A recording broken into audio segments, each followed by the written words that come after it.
सुबह के 9:30 बज रहे हैं। आपके साथ में नंदिता खुडेशिया हूँ। आज हम कश्मीर में हिंसा की पूरी पड़ताल करने जा रहे हैं। इस पड़ताल के पीछे हमारा मकसद आपको ये बताना है कि कश्मीर हिंसा के पीछे किस किस का हाथ है और कौन कौन से विचारधारा सबसे खतरनाक साबित हो रही है। कश्मीर में हिंसा वाले मॉडल के 3 हिस्से हैं। पहला हिस्सा है अलगाववादी विचारधारा, जो कि कश्मीर की आजादी के नाम पर लोगों को भारत के खिलाफ भड़काती आ रही है। नंबर 2 पाकिस्तानी विचारधारा, जिसके जरिए कश्मीर में प्रॉक्सी वॉर छिड़ी हुई है। और नंबर 3 है वहाबी विचारधारा, जो कश्मीर में कश्मीरियत की सबसे बड़ी दुश्मन बन चुकी है। यहाँ एक अहम बात जो आपको बताना बेहद जरूरी है, वो ये कि पूरा कश्मीर हिंसाग्रस्त नहीं है, बल्कि कश्मीर का एक छोटा सा हिस्सा यानी कि दक्षिण कश्मीर ही हिंसा से प्रभावित है।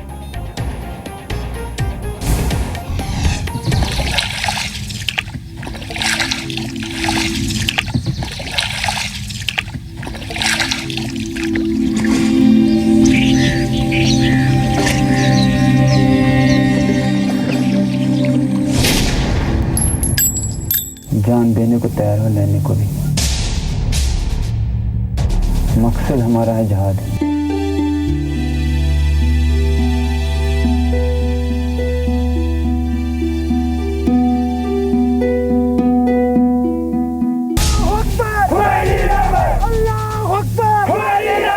हम नहीं दुश्मन की जान।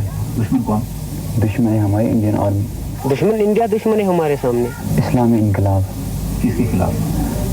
इंडियन गवर्नमेंट के खिलाफ। हिंदुस्तानियों पे आप गोली चलाएंगे? हाँ।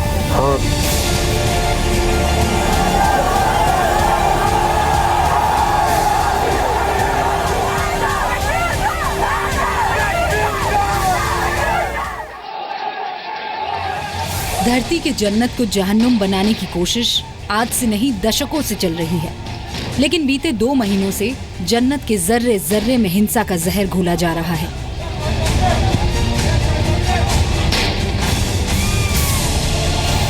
कश्मीर हिंसा को 65 दिन हो चुके हैं। इन 65 दिनों में 79 लोग मारे गए, जबकि 11,500 से ज्यादा लोग जख्मी हैं। घायलों में 5,000 से ज्यादा सुरक्षा कर्मी हैं। वहीं मरने वालों में सबसे ज्यादा लोग दक्षिण कश्मीर के हैं। यहाँ ये समझना आपके लिए जरूरी है कि 10 जिलों वाला पूरा कश्मीर हिंसाग्रस्त नहीं है। सिर्फ दक्षिण कश्मीर में ही हिंसा को हवा दी जा रही है। दक्षिण कश्मीर का मतलब घाटी के 4 जिले अनंतनाग, पुलवामा, शोपियां और कुलगाम से हैं। आतंकी बुरहान वानी दक्षिण कश्मीर के पुलवामा से था और 8 जुलाई को अनंतनाग के कोकरानाग इलाके में बुरहान का एनकाउंटर हुआ था। उसके बाद से पूरे कश्मीर को दहलाने की कोशिश में 3 विचारधाराएं एक साथ मिल गई। बहुत सारे लोग ऐसे हैं जो इस वक्त घर घर घूमते हैं, जाते हैं, रातों को जाते हैं। अल्लाह गवाह है, उनके बच्चे मलेशिया में पढ़ते हैं, उनके बच्चे दुबई में पढ़ते हैं, उनके बच्चे बेंगलोर में पढ़ते हैं, उनके बच्चे राजस्थान में पढ़ते हैं, जो रात के अंधेरों में जाके, गांव में जाके, शहरों में जाके, मोहल्लों में जाके उनको बोलते हैं पगाह निर्जो। जम्मू कश्मीर की मुख्यमंत्री महबूबा मुफ्ती का इशारा गिलानी और यासीन मलिक जैसे अलगाववादियों और पाकिस्तान की तरफ है, जो नहीं चाहते कि कश्मीर में अमन चैन की बहाली हो। पाकिस्तान से रिश्ते के, पाकिस्तान से रिश्ते के, पाकिस्तान से रिश्ते के। इन सब के अलावा कश्मीर हिंसा का सबसे बड़ा सच या कहें सबसे बड़ी वजह है वहाबी विचारधारा, जिसे कश्मीर की आजादी से नहीं, कश्मीर में इस्लाम के नाम पर आतंक का राज कायम करने से मतलब है। काफ़ी हद तक तालिबानाइजेशन हो चुका है और उसका long term plan government of India को बना है। सैकड़ों मस्जिदें, मदरसे जो खोले गए हैं, बाहर की से पैसे आए हैं, बेपनाह पैसे आए हैं। फिर उसके अलावा वहाँ पे जो मौलवी बाहर से लाए गए हैं, दूसरे भारतवर्ष के दूसरे प्रांतों से, ख़ासतौर से यूपी और बिहार से जो गए हैं, बिहार के जो हैं वो भी एक ऐसे समूह से उनका रिश्ता है जो बहुत कट्टरपंथी है। उन सब ने मिल के ये स्थिति बिगाड़ी है। वहाबी विचारधारा को किसी चेहरे के तौर पर देखना हो तो लादेन और बगदादी को देखिए। बगदादी का आतंकी संगठन ISIS दुनिया भर में जिस तरह से मजहब के नाम पर बेकसूरों का खून बहा रहा है, ठीक उसी तरह कश्मीर में भी वहाबी विचारधारा की जड़ें मजबूत कर घाटी को तबाह करने की नापाक कोशिश की जा रही है। सूत्रों के मुताबिक वहाबी विचारधारा कश्मीर में दहशतगर्दी का नया रास्ता बन गई है। आप जिहादी बनोगे कभी नहीं बनोगे। You have got understanding, you have got responsibility, you understand the thing. But वहाँ वैसे प्रॉब्लम होते हैं कि इकोनॉमिकली यू आर बैकवर्ड, कुछ पैसे से अधीन जाते हैं और वो करते हैं काम, बोलते हैं चलो यार एक दफ़ा दो जन मैं मर जाऊँगा लेकिन मेरे माता पिता तो थोड़ा पारा पैसा मिलेगा।